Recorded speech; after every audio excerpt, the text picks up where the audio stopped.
美国军事专家对所谓的航母无用论进行了驳斥，并以中国海军发展航母的规划作为证据，声称中国海军未来必定会拥有6艘强大的航母。来看详细情况。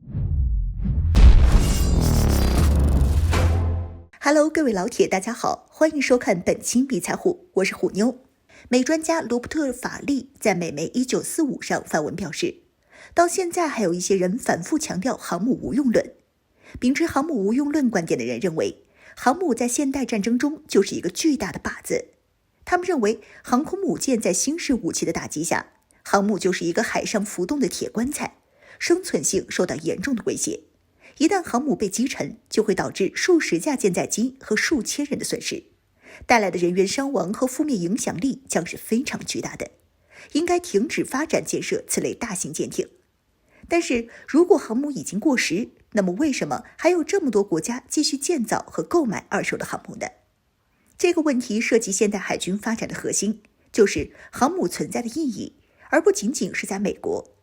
中国人民解放军已经建设了强大的区域拒止反介入作战体系，可以远距离将来袭的美国航母撕成碎片。但与此同时，中国海军已经建造了3艘航空母舰，吨位一艘比一艘大，从6.5万吨到8.8万吨。美专家进一步解释称，根据对中国海军的发展规划做分析，可以预料中国还要继续发展更多吨位的航母，如11万吨的超级核动力航母。而中国航母的发展计划是建造6艘航母，也就是说，中国后面至少还要再建造3艘超级航母。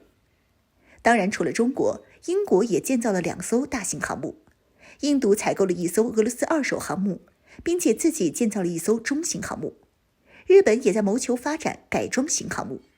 种种迹象表明，世界上的主要军事强国都在继续发展本国的航母计划。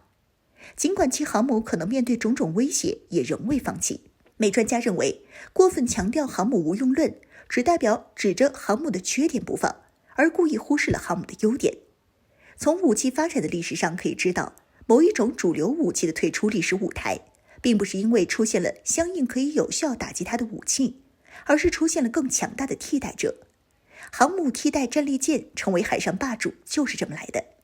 而现在并没有能够取代航母的军舰出现，因此往后很长的一段时间内，航母都是水面上最强大的水面舰艇，这一点无可厚非。航母无用论可以休矣。虎妞也持同样的看法，航空母舰在军事上仍旧拥有巨大的用途。毕竟航母作为海上的移动机场，其在战时发挥的作用是无可替代的。除去实际上具有强大反航母能力的中美俄等国，大部分国家对于完整的航母打击群都没有足够强大的军事反制手段，以应对航母的威胁。而且在其他的军事行动中，航母仍然有效。现代航母通常搭载数十架战机，具有控制周边数十万平方千米海域和空域的能力，在海战中的实力毋庸置疑。在战时，也可以承担对敌地面目标的近岸和纵深打击能力。美国海上霸权的根基就是来源于11艘航母。可以说，若美国海军要是没有航母，他们根本没有能力在全世界搞军事霸权。单凭水面常规作战舰艇，海空控制能力都将受限。而美国此前为了阻止苏联发展航母，便大肆宣扬航母无用论，诸如航母在核战争面前是海上浮动的铁棺材一类言论层出不穷。把苏联海军忽悠瘸了后，倒是没有见他们停止建造航母。美国海军照样年年建造航空母舰，到现在，美国海军的航母仍旧是世界第一，无论是规模还是质量。此前，美国海军第7舰队在我国的建国初期，依靠航母就能够封锁整个大陆东南部沿海地区。台海危机时，又穿越台湾海峡，阻断解放军的统一祖国大业。美国作为帮凶，使用航母进行干预的能力，我们是深有感触。